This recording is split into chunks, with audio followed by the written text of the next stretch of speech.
Welcome back, guys. Glad y'all are back to make it here for another video. This is Driven by Christ Poor Art Painting Series. We're doing the 10. Let's see. Make sure what number we was on that.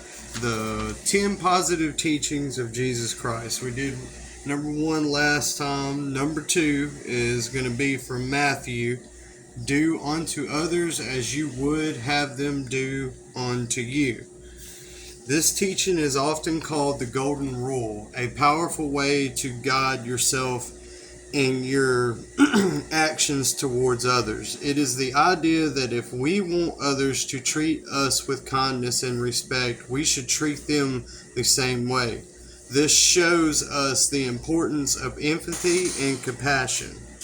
This is pretty much self-explanatory. If we act in a positive, loving way towards someone, more than likely you will get that in return. But if you act in a negative, ugly way towards others, expect that same negative attitude back towards you.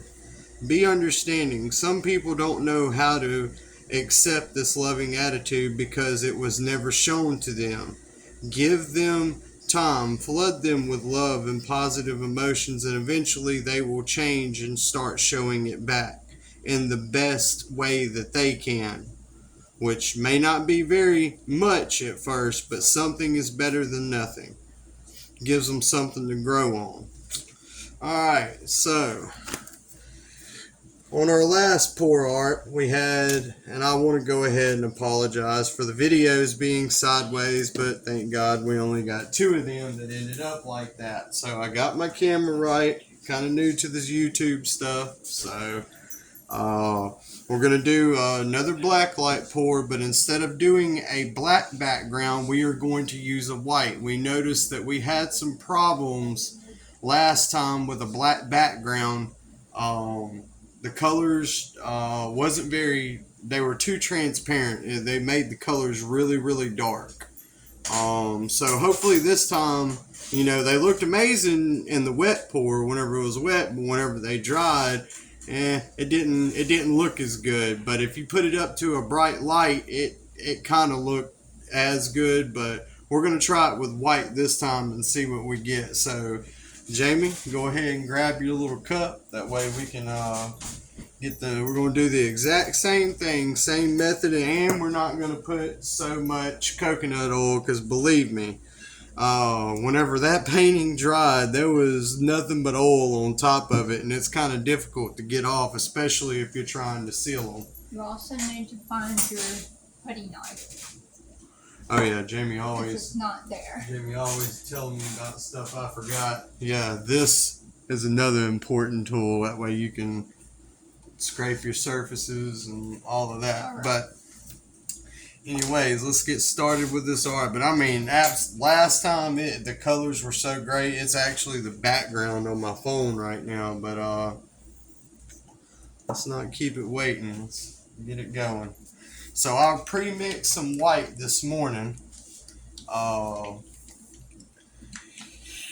I'm hoping that it's going to be a thicker white than what Jamie's black was, because the problem was with hers, if you mixed it like I showed you, you probably wouldn't have any problems. But the problem was her paint was really, really thin, so it allowed the thicker paint to flow over top of it and flow off of your canvas, and it also stretched it a whole lot too. So you got to remember that whenever you're mixing these colors up with your pouring medium, make sure that if you're already using a thin paint, like say an apple barrel, like what you would get from Walmart, you would want to mix that one a 1-to-1. But if you're using a thicker paint and you got the good stuff like the Liquitex, you want to do one part paint, 2 parts pouring medium with the thicker colors, the more of a pastier style paint. But if it's a liquid paint, do a 1-to-1. I forgot to tell him I hadn't finished mixing. See, Jamie be doing the most, boy. But anyway. I had used all the black and was starting to finish it. So same way you do it, same way you did it last time. Come out here in the in the center, and you just start filling it out, making you a circle, because you want something that the paint can flow on. That isn't how you showed them last time. Well, last time we went through mixing and everything else, so this time it's just straight to it. Because that first video, even though it was sideways, yes, I know the video was sideways. I was very upset with it, and if somebody in the comments wants to leave me a comment on how to fix that, because I don't have no YouTube editor or anything. I just take the videos straight off my phone and upload them, so there ain't no cutting or doing edits. It's straight from the phone to being uploaded. So try to get that into there like that.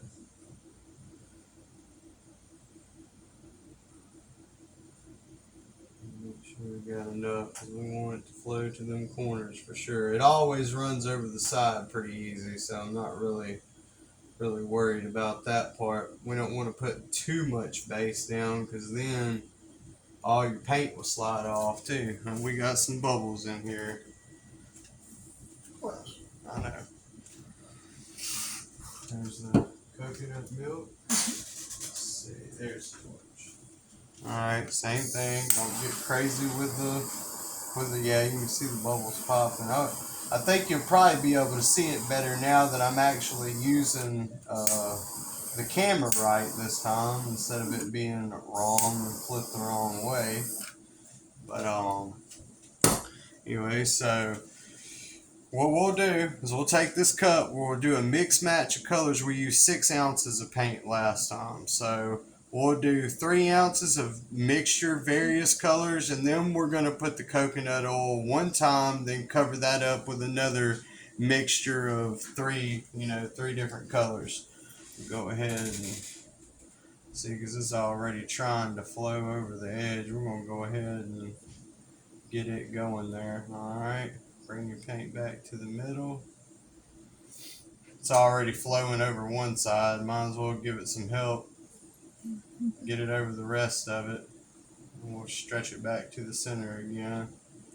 Yeah, if you already got paint going over the side, you might as well just go ahead and help it out a little bit. We got one corner, but that's going to be my final flow off corner. Alright, so Jamie, you mix up the colors, but you got to do it where they can see it. You have to scoot it up here. So whichever ones. I haven't organized, you goofy goober. Well, you should be able to remember right there. That way they can see what you're doing. So she's going in with We got some blue neon. Yeah, they remember the colors With from some last black time. light.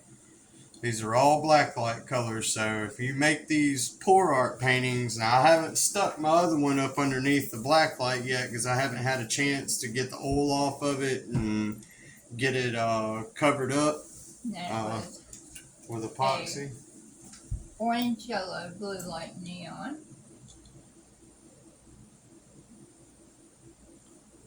So she's going in with that orange in there over top of the blue. Then black light purple. Have you already used this one? That one's gonna be last. Okay. We want the 2 oranges to be apart from each other. Yeah. But remember, whenever you're putting down your paint, guys, normally the stuff that is on the bottom is going to bleed through the top. So especially whenever you're using, coconut oil to make your cells. So as you're layering it, you'll learn, which colors to put where. That way, they got more of the color that you like coming up. And that just comes with experience. Over doing it a bunch of times, you'll kind of learn what's going on and what's happening. Somebody's been in here messing with my paint. What's wrong? What happened?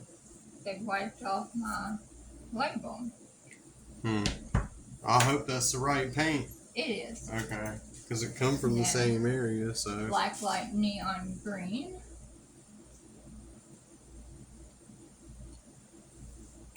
Green next to the purple. Okay. Keep up with your look and see how much you're putting into there, I because am. you're going to The need blue 3 is ounces.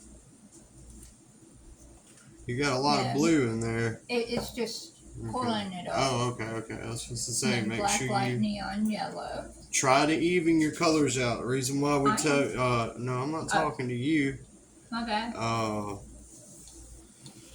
You know, the reason why we use the cups with the measuring deals on the side is that way you can tell exactly how much of each color you're putting into there. So, you know, it takes a total of 6 ounces. You got, you know, 6 colors over there. So 1 ounce per, you know, per color. And whenever you do it, you can do a ½ ounce, then the oil of each color, ½ ounce of the color, and go back. And black light neon actual orange. This is not anything but straight orange.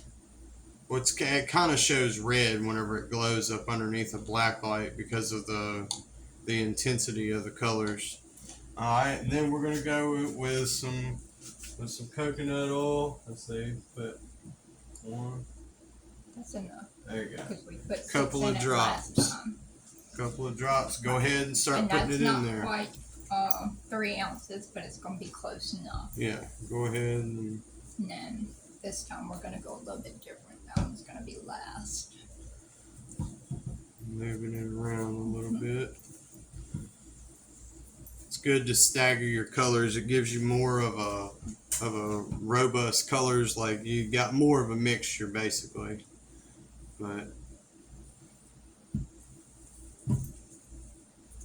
so we're going to go with blue again first.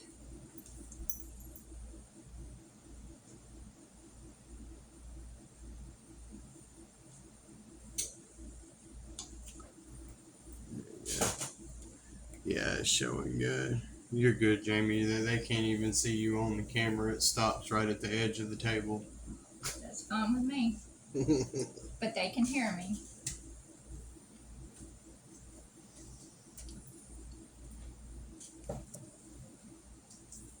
Yes, we just put orange above this, but it will make a mixture. But we're going to go with orange.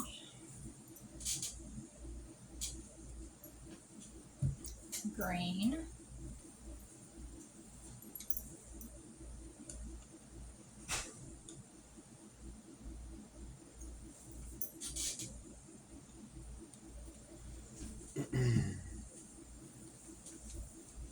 And y'all can really do these Yellow. any way that y'all want to. Y'all ain't got to follow exactly the way that we're doing that, because there's diversity in art. If everybody followed the same thing, it's still not going to come out the exact same way because of the way this art is, and that's the reason why I like it so much.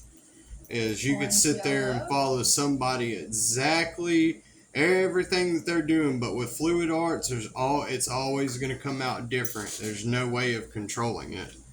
So, you know, you may get that one unique pour art out of all of them that looks better than everything because it's just unique. It just happened that way.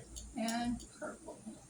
We almost, how many ounces are we up to? 5.5. All right, we'll go with 5.5. So now what I've seen these other people do is they'll take, well, I used to have a stirring stick or something, had a chopstick. There's some stirring sticks right No, I just need a chopstick. I'm not trying to stir it. What they'll do is they'll stick it down in there and they'll kind of move. You don't want to stir it because then you're going to muddy up your colors. But they take it and they stick it down into there and they pull it just like this and do like a figure 8 and then pull it back out, and then they get ready, and then here comes the part where everybody waits for. Flip it over. Now you see you got a lot of paint over here on this side, so kind of bring it over here this way, easily lift it up, easily, and try to get it out in the center. Now see, it don't matter, you can sling it. I like that. You can sling it out there. Now what we're going to do, we'll pull our paint back to the center again. We're going to move our paints out of the way. Try to stretch it out as much as possible. Pull it back this way. Get it even. See, it's already running over the sides in a lot of the areas. So we just don't want to dump all of our paint off. We want to get that white off though for sure. Dump the white and come back. Stretch it back this way. And we'll hit this one right here. Get it over the side. Don't matter if it gets on your hands. Don't matter at all. And then we'll pull everything back this way. So we got a lot of green and orange and got a lot of nice colors coming out of this one. I know y'all can't see it, but we gotta get these muddy corners off. We don't like the muddiness. That's the part that you want to get rid of right there. Now, move this out of the way of your paint. That way, if you need some, you can get to it. But this, like I said, this should come out better than last time. We shouldn't have all the runs in the paint and everything else that we had before. And see, like right here, you got some of that. We can put it on right there. Now remember, these colors that are going to be on the table are going to be a little bit more muddier than what's on your canvas. So, you know, try to get it to pour as good as you can that first time. You go around. Sometimes you may have to scrape in another direction because it catches the bottom of the canvas, but it's already looking good. Now what's really fixing to happen, what's really going to make this one change is whenever I apply heat to it. And then you got to pop your bowls.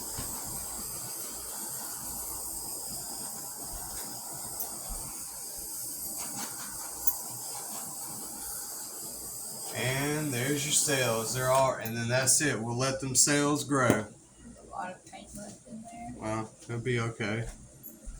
Now you see on the sides where it's already starting to show up like all this white everywhere. It's fine. Don't worry about that. It's gonna have it. This is gonna be kind of a whitish background cell color, and I will give y'all a close up of it. But it looks good already on the camera. And if you get these cups that have the measuring stuff on them, you can wash them and keep them so you don't have to keep rebuying them over and over. Yeah, just dip them in some water right after you dump your colors out on your canvas. It looks like a lot of white is coming through on this one.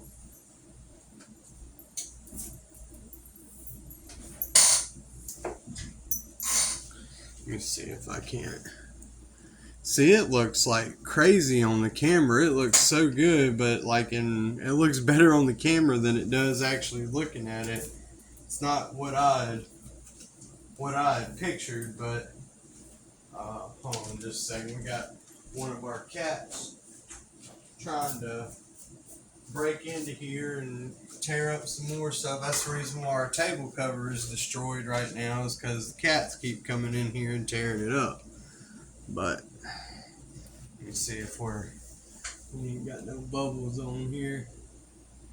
It's hard for me to see it. I don't see any bubbles. I just see where the paint Where the paint is what? came off with the sails.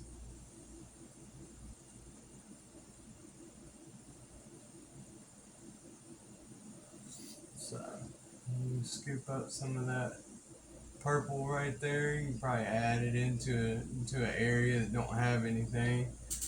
But yeah, you are going to have a little bit of white cells on here. Now this is going to completely change, in the next couple of minutes or so. But remember, keep cutting that paint off. That way it don't keep stretching your image out, because that's what you're trying to keep.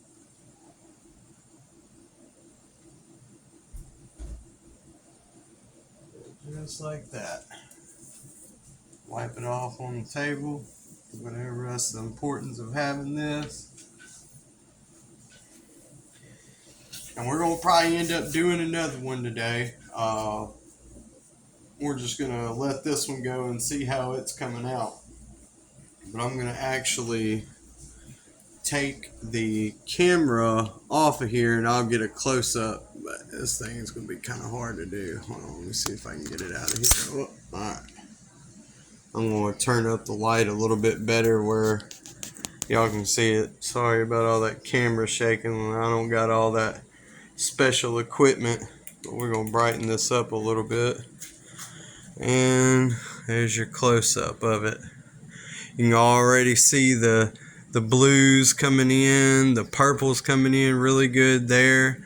And kind of, you see what I'm talking about the muddier colors, what happens. That's the reason why I'm saying don't mix it too much while it's in the cup.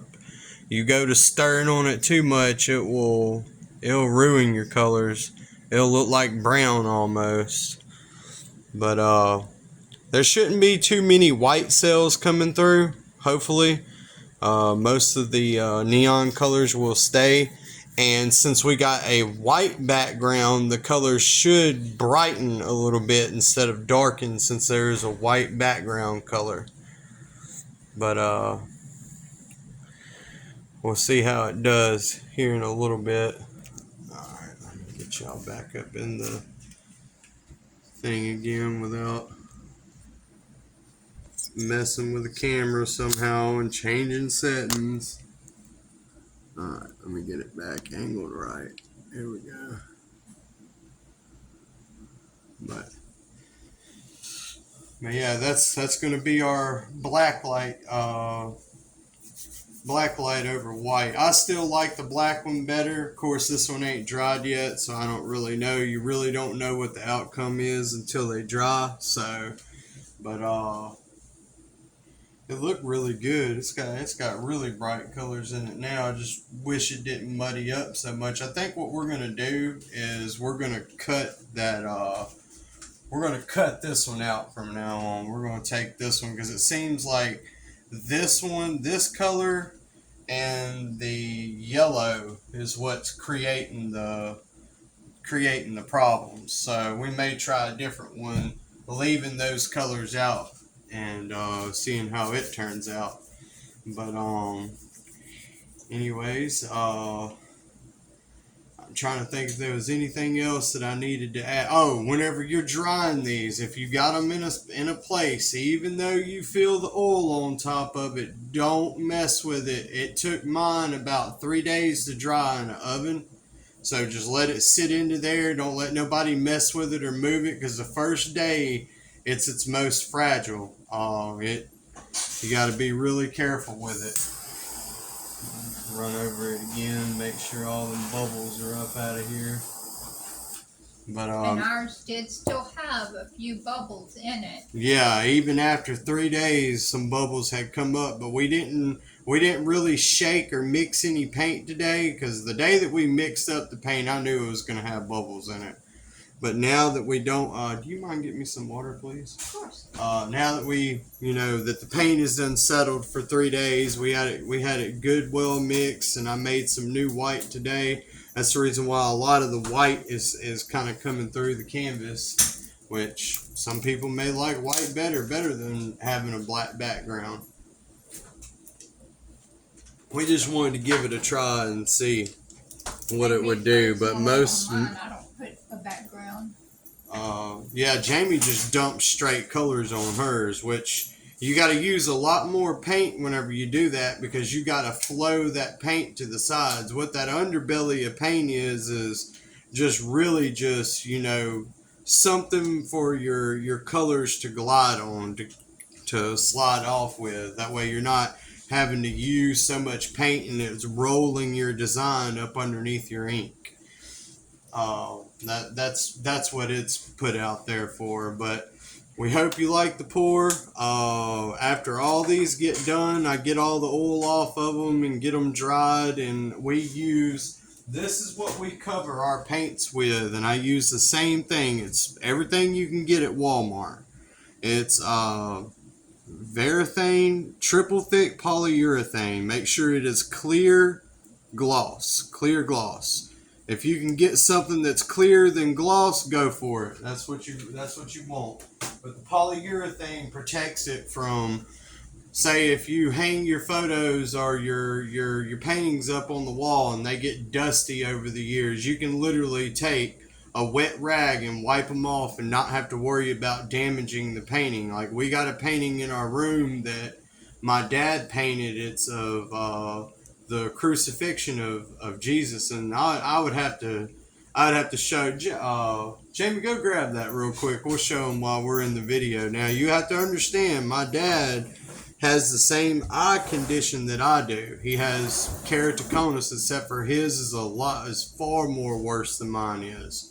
He has a really hard time seeing, but this absolutely amazed me at what he created. No, having that disability and vision, was still able to do this. Now, I remember the day that he done it, he was pretty much laying on the paint board like I am, which I'm going to start doing some videos of my hand paintings instead of just my pour arts, because it takes a lot of talent to do hand painting. I mean, you got to know how to mix your own colors and do everything like that.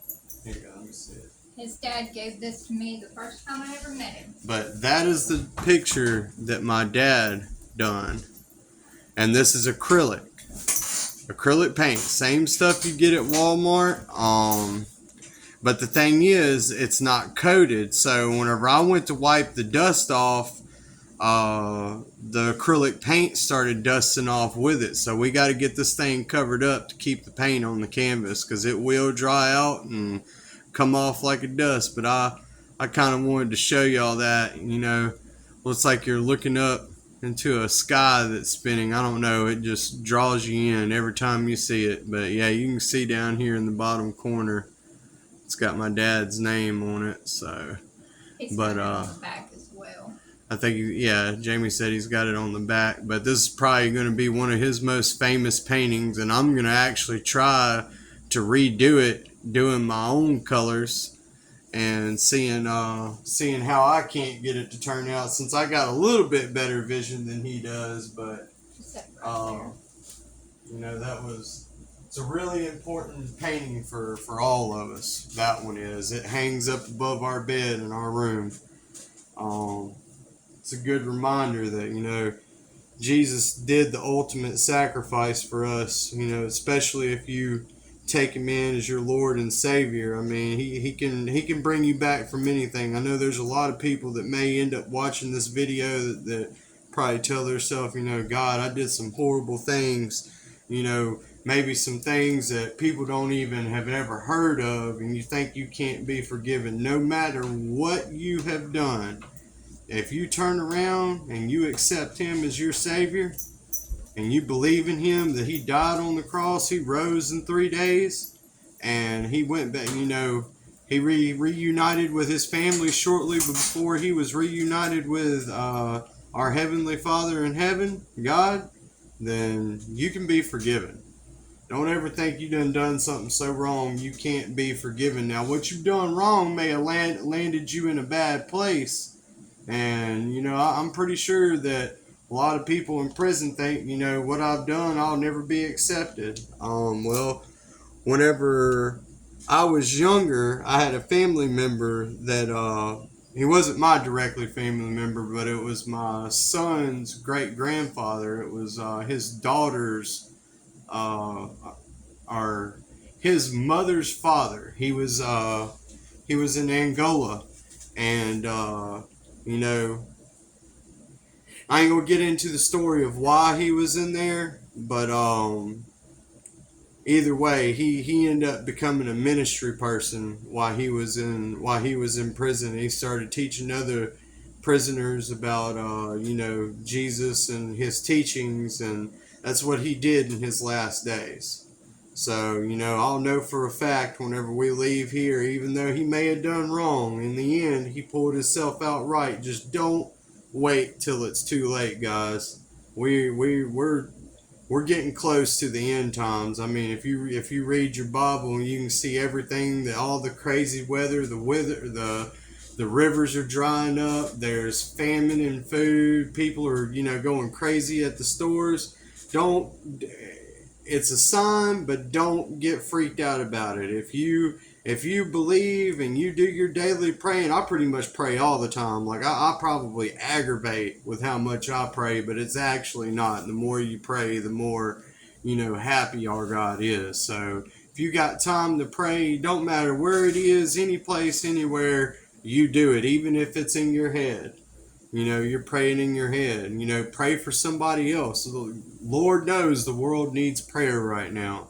It ain't just for yourself or for other, or for immediate family. I mean, even for your enemies. If you want them not to be your enemy no more, pray for them. Maybe they'll change. You got to be forgiven. How can you forgive and expect to be forgiving yourself? So, but either way, that's what we were going to cover in this video. We hope y'all liked it. We hope y'all liked the pour, and like both of the paintings. Wanted to show that out. So we will probably be making another one as soon as after we get finished with this one. We got to get this table cleaned off. But thanks for stopping by, checking out our channel. We hope you enjoyed it, and God bless. God bless.